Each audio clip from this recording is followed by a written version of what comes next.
අපි යන 2025 ආපු, ඒ කියන්නේ ගිය අවුරුද්දේ ආපු කුලක ගාන බලන්න.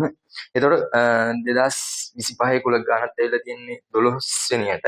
මේකත් 24ම ආකෘතියක් ඇත්තටම. 24 අපි සාකච්ඡා කරපු එක වගේම එකක් තමයි මේ 25ත් ඇවිල්ලා තියෙන්නේ. බලන්න මාර ලේසි. හරි. 2025 O level ගාන කීවෙනියටද ආවේ? 12 වෙනියට ආපු O level ගාන. කුලක ගාන. හරි. රූපේ දීලා දිනවා. රූපය අඳගන්න රූපේ පුරවන්න ඇති. දී ඇති වෙන රූපේ ඔබේ උත්තර පත්‍රය පිටපත් කරන සපයත් තොරතුරු හේතුවත් කරන. ඇඳ තියනවා එහෙම. එහෙනම් මම මේක ඇඳ ගන්න ඉස්සරම.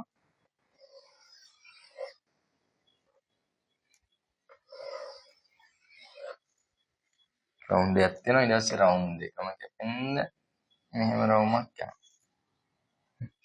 මේක ඉතින් මෙහෙම නෙවෙයි.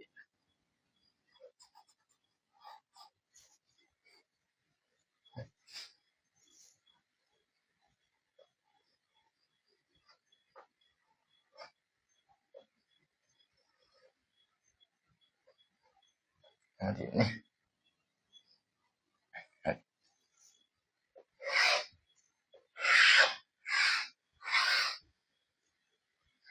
මම නම් කරගන්න මේක දීලා තියෙනවා අපිට පූසන්ට කැමති මිනිස්සු. පූසන්ට කැමති මිනිස්සු. හරි. මෙයා දීලා තියෙනවා අපිට බල්ලන්ට කැමති මිනිස්සු.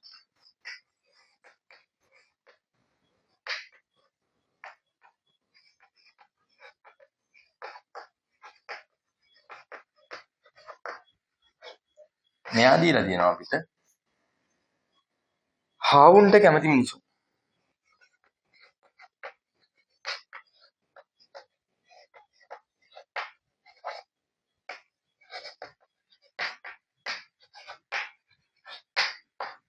හාවුන්ට කැමති මිනිස්සු.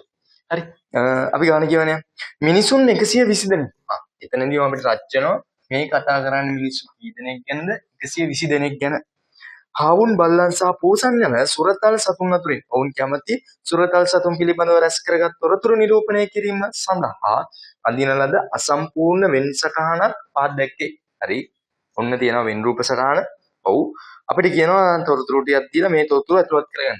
අපි ඇතුළත් කරගමු. ඊට කලින් මම ප්‍රදේශ ටික නම් කරන්නම්. මේකේ අර කලින් ගානට වඩා පොඩි දෙයක් තියෙනවා ඇත්තටම කියන්න. හරි.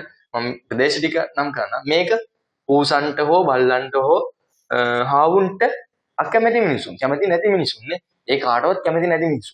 මේක බල්ලන්ට පමණක් කැමති මිනිසු. බල්ලරවුම ඇතුළේ විතරයි බල්ලන්ට පමණක් කැමති මිනිසු. ඒතර මේක පූසන්ට පමණක් කැමති මිනිසු. මං අහනවා හාවුන්ට පමණක් කැමති මිනිසුන් ඉන්නවද? නැහැ. හාවුන්ට පමණක් කැමති මිනිසුන් නැහැ. දැන් මේකනේ හාවුන් රවුම්. හාවුන්ට දැන් මේක ගත්තොත් එහෙම හාවුන්ට සහ බල්ලන්ටනේ. හාවුන්ට සහ බල්ලන්ට කැමති මිනිසු. මේක ගත්තොත් එහෙම හාවුන්ට සහ බල්ලන්ට පමණක් කැමති මිනිසු. මේක ගත්තොත් එහෙම හාවුන්ට සහ පූසන්ට පමණක් කැමති මිනිසු. මේක තියෙන්නේ මේ තුන් දෙනාටම පූසන්ට බල්ලන්ට හාවුන්ට තුන් දෙනාටම කැමති මිනිසු. ඒක තියෙන්නේ බල්ලන්ටයි පූසන්ටයි විතරයි. හාවුන්ට නෑ. එහෙනම් බල්ලන්ට සහ පූසන්ට පමණක් කැමති මිනිසු. හරි. ඔය විදිහට වෙන් රූප සටහන ඇඳෙන් පස්සේ දීලා තියෙන කරුණුත් එක්ක දීලා තියෙන يعني නම් කරලා තියෙන විදිහත් එක්ක අපිට වෙන් රූප සටහනේ ප්‍රදේශ හරියට හඳුනා ගන්න පුළුවන් වෙන්න ඕන. හරි. දැන් අපි දත්ත දාගමු. පළවෙනි තරුලකෙන් කියනවා බල්ලන් සහ පූසන් යන දෙවර්ගයට පමණක් කැමති මිනිසුන් සංඛ්‍යාව 20යි. බල්ලන් සහ පූසන්ට පමණක් කැමති මිනිසු. මේ බල්ලොරවුම තියෙනවා පූසොරවුම තියෙනවා පමණ. ඒ දෙකට විතරයි. පමණක් කැමති මිනිසුන් සංඛ්‍යාව 20යි. එහෙනම් මෙන්න මෙතන ලියවෙන්න ඕන කීයද? 20. මෙතන 20. 20. හරි. හාවුන් බල්ලන් සහ පූසන් යන වර්ග තුනටම කැමති මිනිසුන් සංඛ්‍යාව 15. මේක 15යිලු. හරි. ඊට පස්සේ රෝම ඉලක්කම් එකට එනවා. බල්ලන් සහ පූසන් යන දෙවර්ගයටම බල්ලන් සහ පූසන් යන දෙවර්ගයට කැමති මිනිසුන් සංඛ්‍යාව කීයද? නේ? බල්ලන්ට සහ පූසන්ට යන දෙවර්ගයටම කැමති මිනිසුන් කියන්නේ මෙන්න මේ කැලලනේ. මෙන්න මේ කැලල. ඒතර ඒ කැලලට අයිති වෙන්නේ කීයද? 20යි 15යි 35යි.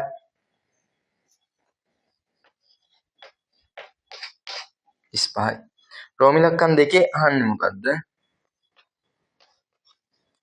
දෙකේ අහනවා මෙම සොරතල් සතුන් වර්ග තුන අතුරින් දෙවර්ගයකට පමණක් කැමති මිනිසුන් සංඛ්‍යාව කීයද? දෙවර්ගයකට පමණක්. දෙවර්ගයකට පමණක් කියන්නේ මේකයි මේකයි මේකයි. හොයාගන්න ඕන. හරි. දෙවර්ගයට මෙයා මේ දෙවර්ගයට විතරයි. කාටන්ද? බල්ලන්ට සහ පූසන්ට පමණක්. ඒතර මෙයා හාවුන්ට සහ බල්ලන්ට පමණක්. හාවුන්ට සහ පූසන්ට පමණක්. ඒතර දෙවර්ගයටම කැමති මිනිසුන් සංඛ්‍යාව අපිට දාගන්න ඕන. ඒතර අපි කොහොමද දාගන්නේ?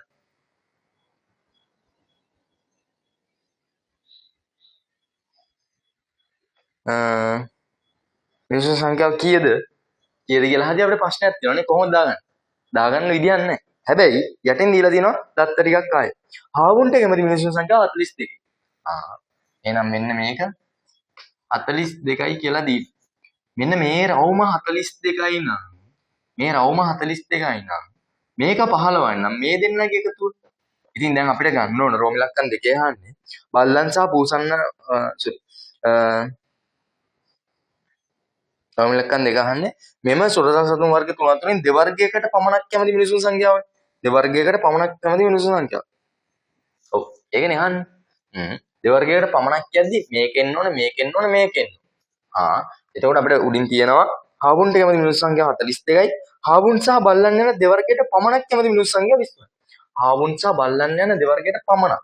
මේක 23ක් කියලා දීලා නේ. ඒක 23ක් කියලා දීලා. හාවුන් සහ බල්ලන් යන දෙවර්ගයට පමණක්. ඔව්. හාවුන් සහ බල්ලන් යන දෙවර්ගයට පමණක් 23යි කියලා දීලා. එහෙනම් මේක කීයද? 23යි 15යි. මේ සම්පූර්ණයෙන් 42. ඒ කියන්නේ මේ තුනේ මේක තුන මේකේ එකතුවනේ 42. එහෙනම් මෙතන 23යි 15යි 23යි 10යි 33යි 33යි 5යි 38යි. තව කීයක් ඕනද 42 වෙන්න? 4. දැන් අපිට හොයාගන්න පුළුවන් වර්ග තුන අතුරෙන් දෙවර්ගයකට පමණක්. මේකනේ. කීයද?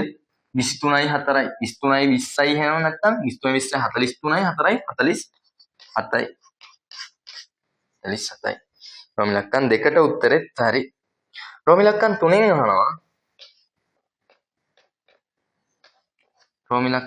අහනවා අපේ මෙම සොරතල් සතුන් වර්ග තුන අතුරෙන් එක් වර්ගයකට පමණක් කැමති මිනිසුන් සංඛ්‍යාව 52. එක් වර්ගයකට පමණක්. එක් වර්ගයක් පමණක් ඉන්නේ මෙතන ඉන්නවා මෙතන ඉන්නවා. ඔය දෙන්නගේ එකතුව අපිට දීලා 52යි කියලා. මෙම සොරතල් සතුන් වර්ග තුනෙන් එක් වර්ගයකටවත් කැමති නැති මිනිසුන් සංඛ්‍යාව කීයද? මේ දෙකේ එකතුව දීලා අපිට 52යි කියලා. එතකොට අපෙන් අහනවා එක් වර්ගයකටවත් පමණ එක් වර්ගයකටවත් කැමති නැති. එක් වර්ගයකටවත් කැමති නැති මිනිස්සු සංඛ්‍යාව තමයි අපෙන් අහන්නේ. එක් වර්ගයකටවත් කැමති නැති මිනිස්සු සංඛ්‍යාව නේ අහන්නේ. එතකොට කියන්නේ මේ ගානනේ අහන්නේ. එතකොට අපි දන්නවා මේක 42යි. මේක 42යි. මේක 20යි 62යි. මේ දෙන්නගේ එකතුව අපිට දීලා 52යි. එහෙනම් අපි අඩු කරන්න ඕන නේද? 120න් ඔය කියන ගාන. එතකොට අපිට එන්නේ මේ දෙන්නගේ එකතුව මේක එකතුව නේද? මේ දෙක 52යි 52යි මෙතන 42යි 94යි 94යි 20යි 104යි 114යි. එතකොට අපිට උත්තරේ එනවා 120න් 114ක් ගියාම 6යි. එහෙනම් එක් වර්ගයකටවත් කැමති නැති මිනිසුන් සංඛ්‍යාව 6යි. රෝම ඉලක්කම් 4න් අපෙන් අහනවා බල්ලන්ට පමණක් කැමති මිනිසුන් සංඛ්‍යාව 30යි. බල්ලන්ට පමණක් කැමති මිනිසුන් සංඛ්‍යාව 30යිලු. ඔව්. පූසන්ට කැමති මිනිසුන් සංඛ්‍යාව කීයද? පූසන්ට මිනිසුන් කියන්නේ. එහෙනම් මේක 30යි නම් මේ දෙක එකතුව කලින් කිව්ව මතකද 52යි කියලා. එහෙනම් මේක කීයද? 22යි. අපෙන් අහන්නේ පූසන්ට කැමති සංඛ්‍යාව. එතකොට අපි එකතු කරනවා 22යි 20යි 42යි 42යි 4යි 46යි 46යි 5යි 51යි 10යි 61යි. හරි. එතකොට 2025 ගාන මාර්ලේසි හරියට තේරුම් ගන්න සරලයි.